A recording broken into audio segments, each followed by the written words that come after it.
Hello and welcome back to this damnful idealistic crusade. In this video I'll be discussing and reviewing the 2009 officially sanctioned prequel to Dashiell Hammett's masterpiece The Maltese Falcon, which is Spade and Archer by Joe Gores, who was the author of the book Hammett back in the 1970s, which basically took the real life of Dashiell Hammett and tried to invent a fictional mystery for him to get involved in. And that, of course, was the basis for the 1980s film Hammett. So Gores was no stranger to the world of Hammett and the Maltese Falcon, and had apparently long wanted to write something branching off of the famous novel using the Sam Spade character, and just never could get the rights to do so. So in 2009, we got the Spade and Archer novel as the result of him trying and finally succeeding to get the approval of both publisher and the Hammett estate. This book is a prequel to the Maltese Falcon novel and starts in 1921, so this has Sam Spade,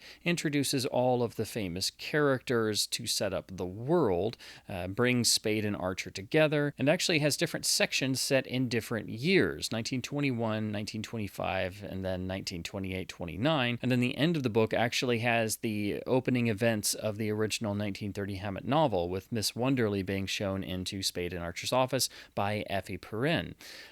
So this is a direct prequel that connects to the very start of the original book. Of course, with any iconic work of fiction or literature, it begs the question, why would you do something like this? You need a definite reason or a story worth telling. And since The Maltese Falcon was a standalone story that Hammett never returned to in terms of the Sam Spade character, all he really did were some further short stories with the Spade character. It wasn't like his long-running character of the Continental Op that starred in many short stories and in several novels.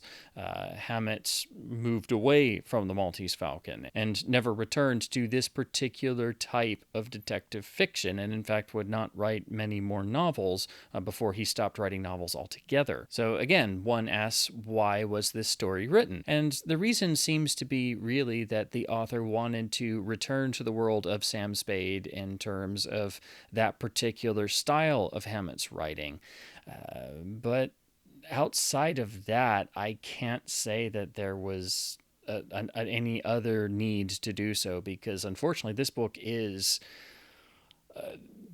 it's a difficult read, and that's partially due to the book's structure. Again, the book starts in 1921 and we are introduced to Sam Spade, but then in this first section of the book, we are introduced to most of the other players rather quickly and almost coincidentally, it seems. So right from the jump, we see Spade working his last case for a detective agency, which actually is the tracking down of Mr. Flitcraft, which of course is the famous story and parable that's related in the original novel about the missing man who disappeared one day, leaving his wife and child well taken care of, but turns up several years later in another city, having basically remarried and recreated his original life without intending to do so, and that he did this because he had a near-death experience one day, and this so affected him psychologically that he just felt the need to disappear completely and lose himself and work a variety of odd jobs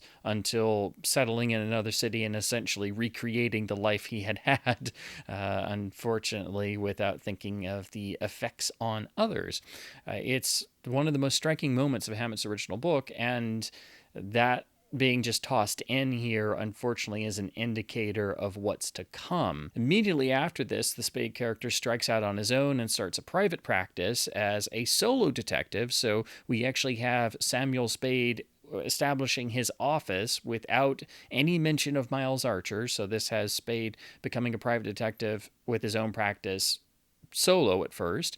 Almost immediately, he hires Effie Perrin as his new secretary, so Effie's suddenly there, and on the police force are Tom Polhouse and Lieutenant Dundee, so we have the two primary figures in the police force who will be dealing with Spade. Tom Polhouse's old friend, who has to stay on the side of the law, and Dundee, the bulldog who's always after Spade, who's of course not able to reason and is quick to jump to conclusions. So right off the bat, we've got basically the core setup of where we saw Samuel Spade in the Maltese Falcon novel and the Maltese Falcon film, at the start of this book. Then we're introduced into what is supposedly going to be Spade's case. He's tasked with locating the son of wealthy, high-to-do members of society, and his father runs the local bank, and so they want to keep this hushed up. But in looking for the missing young man who is basically trying to get away aboard a steamship to travel the world as he seeks adventure,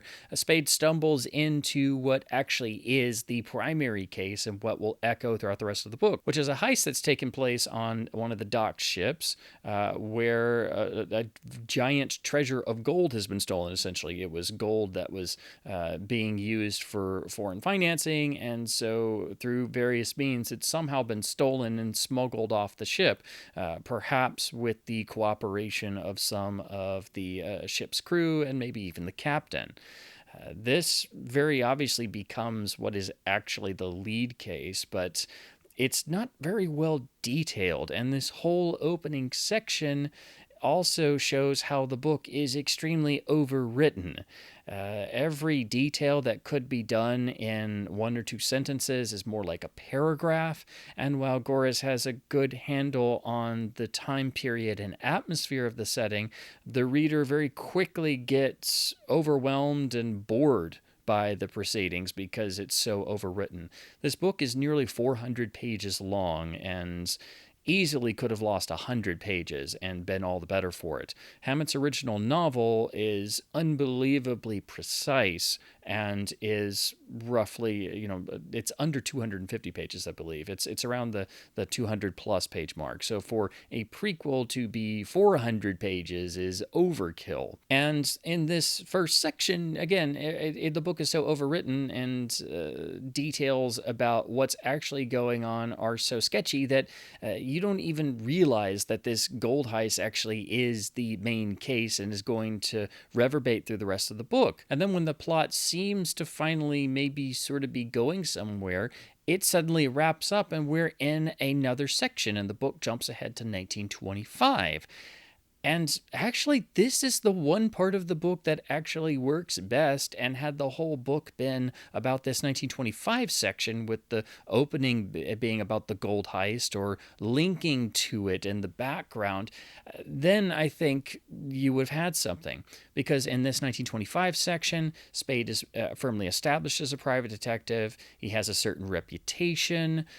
He's not quite viewed as on the up and up by all members of society, but everyone recognizes that he has a particular code of ethics. In this 1925 section, there's a woman introduced who may or may not be what she seems and seems to be in some sort of distress. She comes to Spade and has a personal connection with Effie, so there's nice character building for the relationship between Effie and Spade.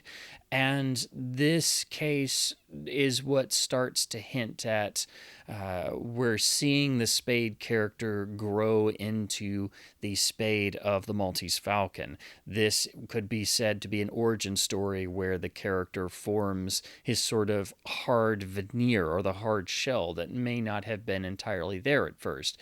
And, that makes sense. And it's in keeping with trying to do a Sam Spade origin, because you may have wondered if there have been past events that had formed the Sam Spade, and in terms of just how cold and hard and detached Sam Spade could be. And this is where that idea comes into the book. And this is easily why I think the 1925 section is the only portion of the book that really works and you feel like you're actually finally getting to somewhere.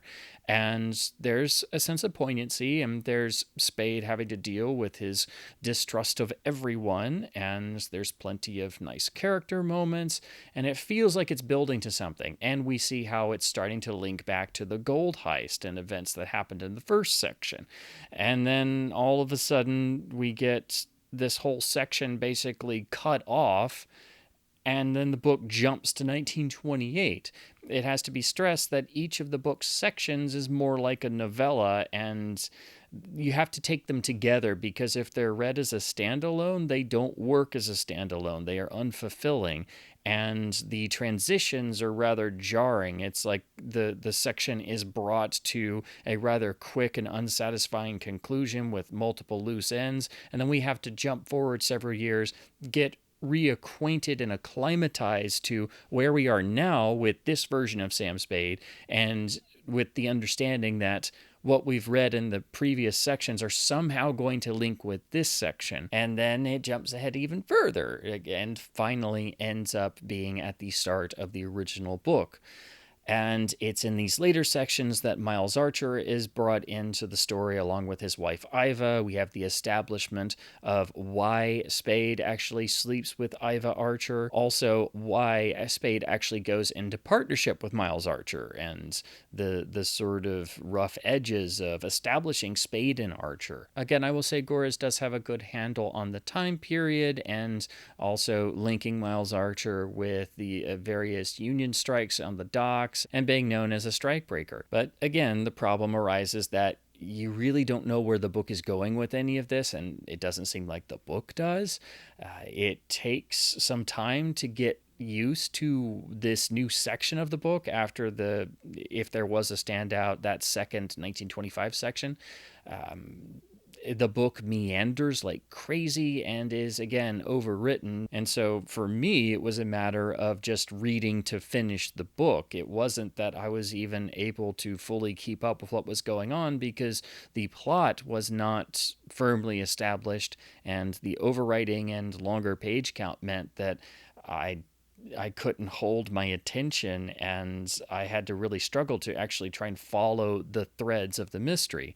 And you have to then go back constantly to that first section in the gold heist that was not very interesting and not very well set up or carried off.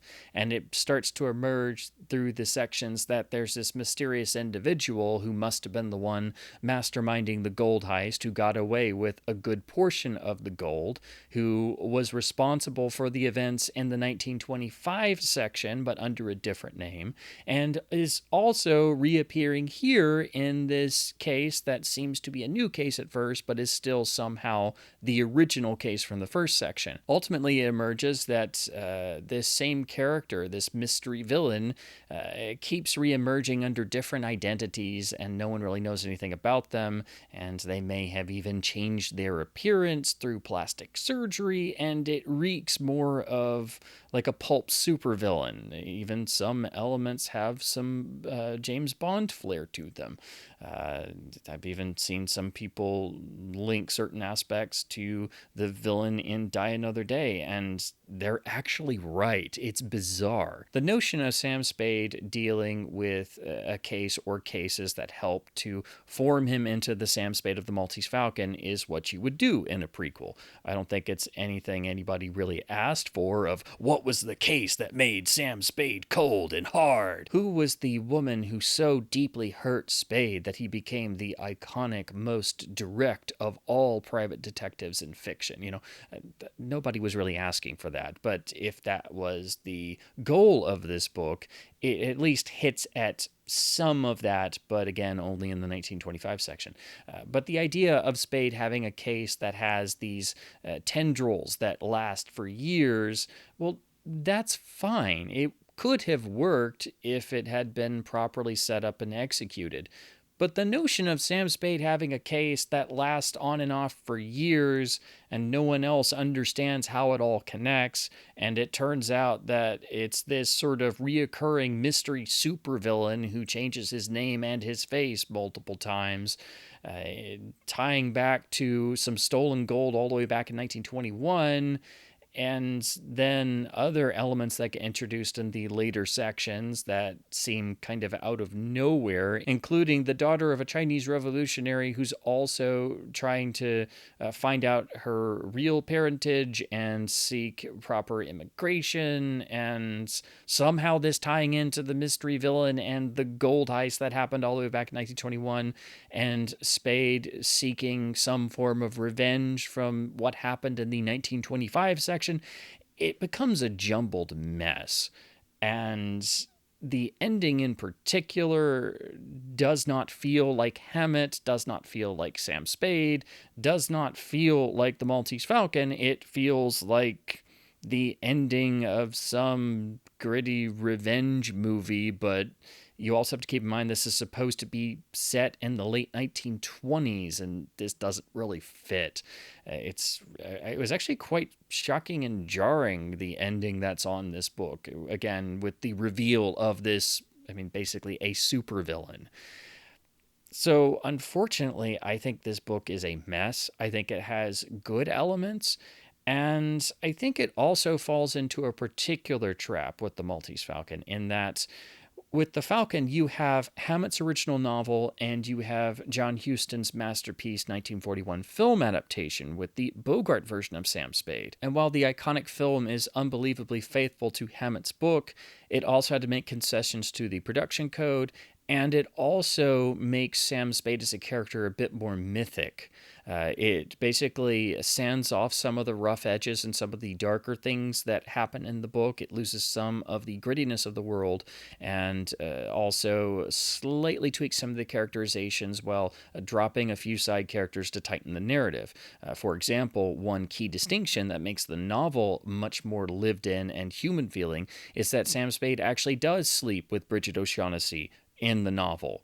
And in the film, you could make the argument that maybe they did off screen, but that's really stretching it, because in the film, basically Sam Spade never sleeps with Bridget O'Shaughnessy. Again, the Spade of the film, the Bogart Spade, is more mythic than the Spade of the novel. So when you're talking about the Maltese Falcon, you always have to make a distinction, because the film is slightly different from the novel, but it's most different in its tone. And so if you're doing a prequel to the Maltese Falcon, it has to be the book Sam Spade, not the 1941 Sam Spade with all of Bogart's iconic mannerisms. Well, in this book, there are portions where Sam Spade sounds like the Hammett Spade, but there's portions where he sounds like the Bogart Spade, and then there's portions where he doesn't sound like Sam Spade at all.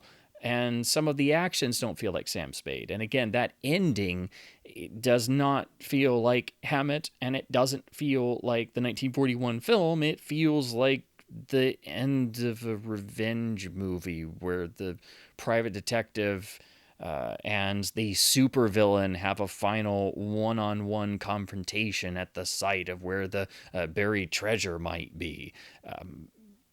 This is an odd book. It is not one I would recommend. When you look at reviews of it, they seem to be either relatively positive or split or extremely negative. And while normally I would try to focus on the positive elements, there weren't enough of them to make this a satisfying read at all. When you look at all of these factors together, first of all, why would you write this book? Why would you make a prequel to the Maltese Falcon? Then why would you spread it out over multiple years into basically different sections that are almost short stories or novellas that are loosely tied together with a plot that meanders and doesn't really make much sense, with elements that feel alien to both Hammett and the 1941 film, not having a complete lock on the Spade character in the Hammett version and having some elements of the film creeping in, and also going off into uncharted territory. Then you look at how the book is really overwritten and it becomes a chore to get through, because just about everything in this book, all the descriptions especially, they feel like they could have been done much more succinctly. And I would say, again, that at least 100 pages of this book should have been trimmed, because it is far too long, even for a story that stretches out over most of a decade. And I don't really think there was the need to stretch the story out this long. I think the best idea would have been to start in 1925 and make that the majority of the book, and like the original Maltese Falcon novel, have the gold be lurking behind everything, be the story that emerges, that is what motivates everybody. And so Spade would start picking up on things that linked back to that 1921 case. And if you wanted to, you could have had like a smaller version of the 1921 section, with Spade deciding to break away and become a private detective on his own, and maybe something about the gold heist and things as a sort of preface to the 1925 story, which would form the bulk of the book. And then if you wanted to condense down, bringing in Miles Archer and the later sections into a sort of final act or postscript where everything picks up. And so you could then much more logically follow the threads of the mystery along with Spade, and it wouldn't feel so coincidental that we had all of the major players introduced basically exactly as they were in the Maltese Falcon in terms of their position and everything. It's like they just show up on Spade's doorstep and the readers suddenly expected to go, oh yes, the secretary! Oh yes, the two cops, exactly like they were. Oh yes, here's Miles Archer. He's just going to become Spade's partner, who Spade doesn't like very much. And he's got his wife Iva, who Spade had a relationship with. So of course he's got to sleep with her because he does. It's all predetermined because we know where this is going. And I think the book makes a great mistake by literally ending with the opening of the Maltese Falcon book. It really leaves a bad taste in the mouth because you get to the end of this rather ill-fitting story that you've had to plot along through, and then suddenly we're in Spade's office. It's like, okay, yes, that's over.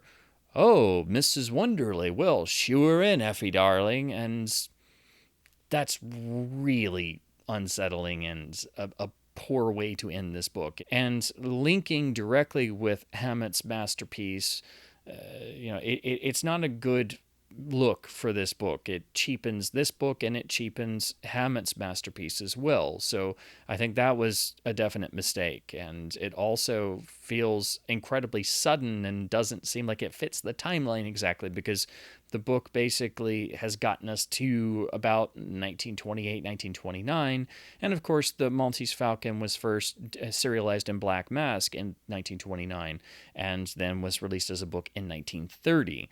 So, I guess technically it roughly fits maybe, but it feels like they're just jammed together and this is just glued on the end of this messy book. So that left a very bad taste in the mouth in terms of getting to the end of this and then just having what is really a cheap version of the opening of the original novel. Ultimately, I did not enjoy reading this book, nor do I think it is really fitting to be linked to the Maltese Falcon. Yes, there are some good moments for Sam Spade and the supporting characters, and some elements of this book work. In particular, again, I think it's the 1925 section that sticks out the most because it's the one section the reader can actually follow along for the most part and understand what's going on and becomes invested in. Then we go right back to what am I reading and how exactly does this tie back, and wait, this is still about that gold heist from 1921, and the villain is actually changed his face and name again, who we still haven't met. We don't know what his real goals are, and it's very disorienting. And then Miles Archer is introduced, and it's a very jarring, weird, meandering, overwritten reading experience that I can't really recommend. I would say this would be a book to read if you're a fellow obsessive fan of the Maltese Falcon and Dashiell Hammett, and you're curious. I know some people have had a better time with this book, and if you just go to the book's Goodreads page, you'll see a number of 4-star reviews, and you'll see a number of 3-star reviews, and you'll see a number of 2 and 1-star reviews. So it's kind of hit or miss, but I think over time, once the sort of impact of the book's release in 2009 wore off, and especially when the book got reprinted in paperback form, I think that luster has dissipated. So now people pick this up like I did and read it for the first time and go, what am I reading exactly? So your results may vary, but I found this a rather plodding, meandering, overwritten, unnecessary, ill-fitting attempt at a prequel to the Maltese Falcon. When you're going to do anything connected to one of the great literary masterworks, I think you'd better be prepared to give it 200%. I think Gores had all the best intentions going in. And again, I do think he gets the historical period down pretty well. I would say there are some elements and moments that don't quite feel 1920s or in the world of Hammett, There are some things that feel more like the 1941 film, but then there are also a few moments here and there that feel actually a little bit modern. So it's an odd sort of amalgam of these different elements being thrown in, in terms of the book's construction and overall tone. So it's a hard book to discuss. I don't think it's terrible, but I also don't think it's decent either. It's a frustrating book to read, especially if you're a big fan of Hammett or the film, because regardless of which version of the Maltese Falcon you sort of have in your head canon, this book is going to feel very weird and alien in places to that. So I wouldn't really recommend it to fans of Hammett, and I wouldn't really recommend it to fans of the film. I would say this is a curiosity read, and if you can get something out of it, that's great, but just be prepared.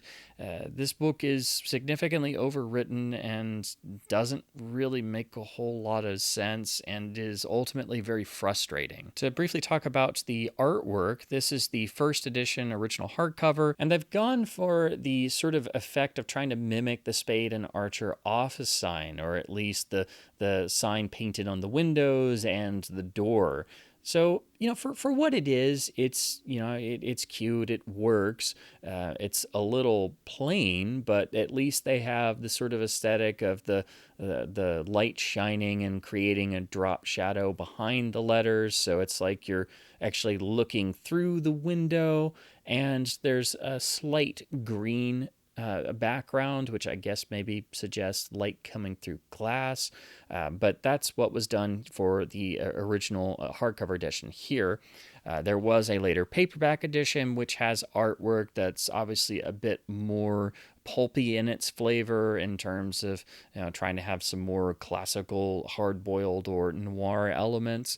But that is also serviceable, but not super striking. Since I'm a lifelong fan of the Maltese Falcon and obsessed with Dashiell Hammett and also the 1941 John Huston film, I really wanted to read this book, and it had just been on my to-read list for a long time. So with the original book now in the public domain this year, and the new upcoming sequel, Return of the Maltese Falcon by Max Allan Collins, coming out, I figured now was a perfect time to finally read the officially sanctioned 2009 prequel. I didn't enjoy the reading experience, but I'm glad I finally did read it. There are some elements that I think would make it worth a sort of curiosity read for fans of the Maltese Falcon, but it's also going to be really frustrating, especially if you're like me and you have the actual story of the Maltese Falcon on an incredibly high pedestal.